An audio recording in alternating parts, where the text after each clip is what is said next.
it's Jasmine here again. A couple of questions I had, and the first one, which I often get asked, is how has being a mother influenced my work as an artist? And look, the reality is, some of you might know I had my first daughter when I was quite young, and then I had her sister followed not long after her, and then I had a big gap and have 3 more children. So the older girls don't live with me anymore. They have moved out of home. They both went off to uni. So I've got the 3 younger children with me now. And so back to how that influences my work. Well, the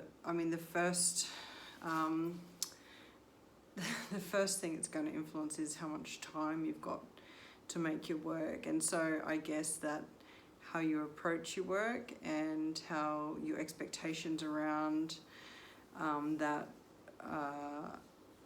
everything has to be adjusted when you have children to factor in. I have had the luxury over the last few years, because my work has been financially financially viable. I've sold paintings, so I've been able to have some help with some things, babysitting, and I've been able to outsource some stuff, which has been really great, and it's meant I've been able to focus on the work. So that's changed again now that we have the coronavirus, and I'm being reminded of all the ways I used to have to work in order to get work done. So some of those things are working at night. I've always worked once my kids are in bed, and I have that free, that's when no one's asking me for something, and so if I'm going to draw up paintings or do anything that I want to have some concentration for, I do that at night. That has gotten harder as I get a bit older and have a little bit less ability to stay up very late. But the work itself is very energizing, so there is a certain energy that comes with making work, and I do find that there are times when I think, I should go to bed and should get some sleep, and a couple of days of that though, and I have the frustration of not making work outweighs tiredness. So that's, that is one influence on my work. The other thing is too that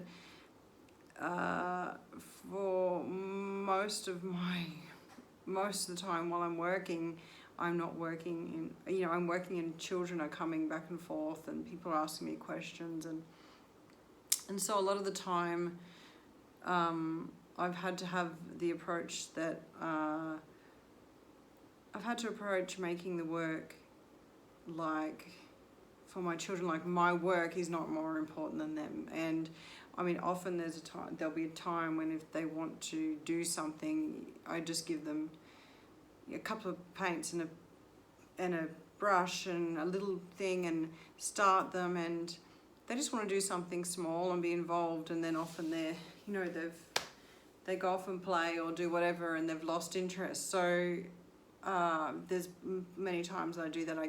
A small concentrated amount of attention will be all they want. They just want some attention. So give them the attention, and then they will be bored of what you're doing anyway, generally. How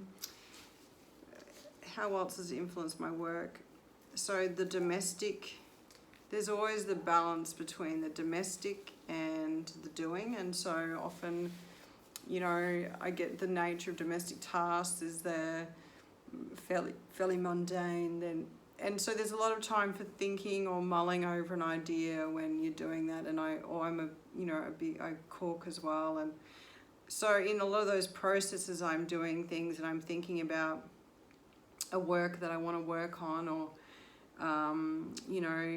I have other ideas come to me while I'm doing very basic, very practical things. And there's actually a really kind of lovely symbiotic relationship between the the doing of the mundane and then executing the ideas that you have when you have the opportunity to do them. It kind of, and sometimes often I walk away from work and it's hard because I want to finish something, and but in a way caring for the children, and that is a kind of self-care for me, because I will stop and go and make a meal and feed everyone and feed myself, and then I come back and I'm refreshed from the work. Whereas the times, and I do residencies and I do work away, or I have worked away a lot the last couple of years, and I'm nowhere near as good as looking after myself as I am at looking after my children. So there is that self-care as an artist that's kind of inbuilt when you have children. It's easy to put their needs above yourself. So I think that's about all. I did write a little book called There Is a Paintbrush in My Coffee with all these little things that had worked for me, being a mother and an artist, and trying to do both those things well, sometimes failing, and I see balance personally as like balance in a much bigger picture. So the balance can be off in a day or in a week or even in a month, but the balance in the bigger picture is always kind of where I'm looking to see whether things are working. So that was one question. The other question was about style, about things I'm working on, projects. The coronavirus has affected most of my projects in the short term, are not running or have been postponed. So I would have been going to Beijing in a couple of weeks.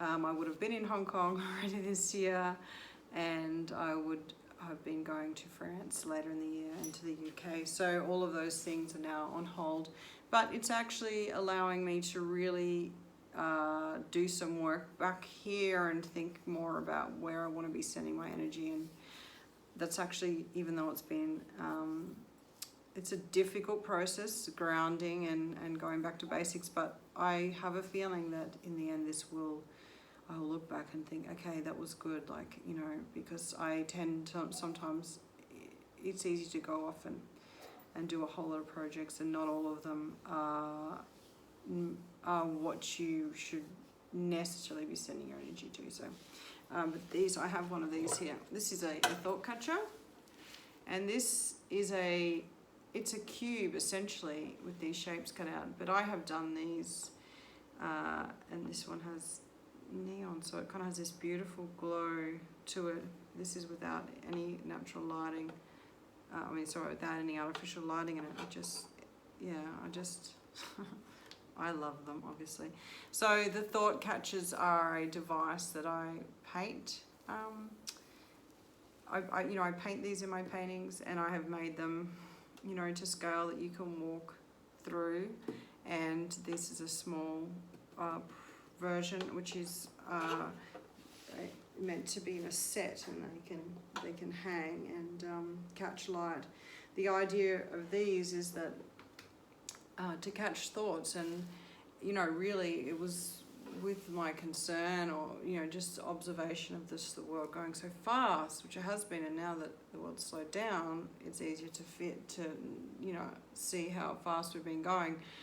But the idea of that these catch thoughts, and that you would look at them or go into them and be enveloped by a meditative, to be able to be in a meditative state and to slow things down, slow your thoughts down, and catch one thought and just hold on to that. So I'm going to be at this stage still doing one of these for Swell Festival on the Gold Coast later this year at very large scale. So I'm pretty excited about that, and hoping that comes to fruition and the coronavirus is well under wraps by the time that happens. So that is a thought catcher.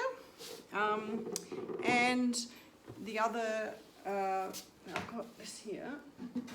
This is another, it's a triangle, but when I paint them, and I have the, and if you look, I've got some other, if you search 3-point portals on my website, you'll see them, or hashtag 3-point portals on Instagram, you'll see them come up. But these are, I paint the designs in there so that they will have a have a 3D effect. That's it. Okay, so, and these are for introspection, and I paint these, and if you've seen my paintings, you'll see there's often, some of them, they have this set of 6, and this is the one I was going to do for I did for the other art fair in London, for the Idlewild and at the 2020 show, which was also cancelled. But yes, I do 6 portals, and when that's about introspection, and those paintings are about thinking inwardly and reflecting on yourself. They're kind of like a navel-gazing work. And so I will take you over here. I'll look behind me actually, and there's a large work here that's almost finished. And I can't really show you from here, but there's a central point on this one. I'll take you back when I finish explaining. There's a central point on this one, and the 2 sets of stairs go up. It's a very centered piece, and I'm painting this now in this time, which is demanding me to be still. It's demanding me to be centered.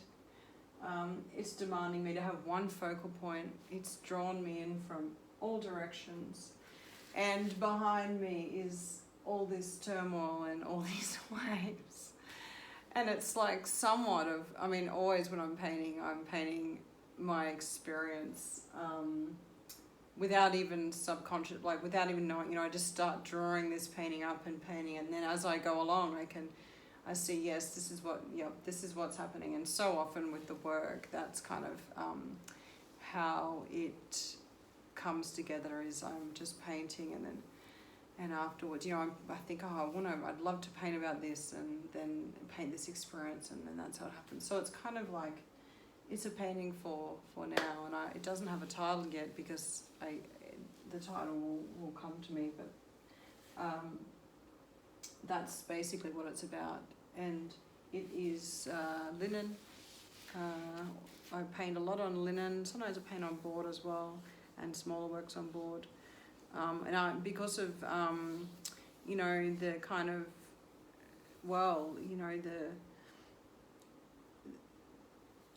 the ability to sell big works, or the whole economy is slowed, everything has slowed. So I'm going to be doing, and I've already got some of them, some small works. I'll show you actually.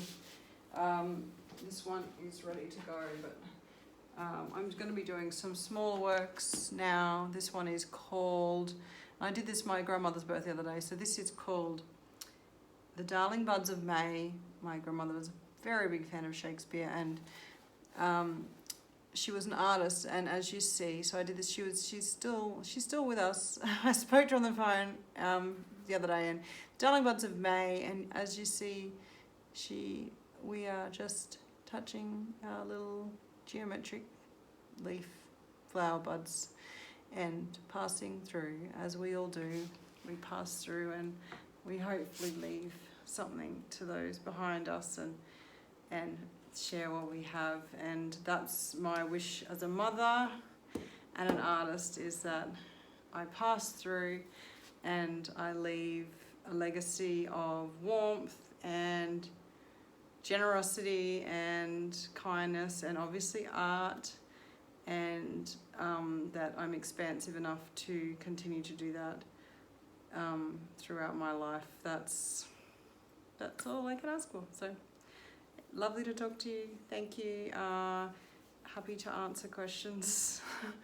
And just keep going wherever you are at right now. It's a bit of a unsure, uncertain future, but you know, we're all in it together. That's actually the truth. Everyone has had a lot of limitations put on them in every single way, financially and physically and in every single way. So just find gratitude in the tiny little things, even if they're tiny, and try and stay calm. So love to you all. Bye.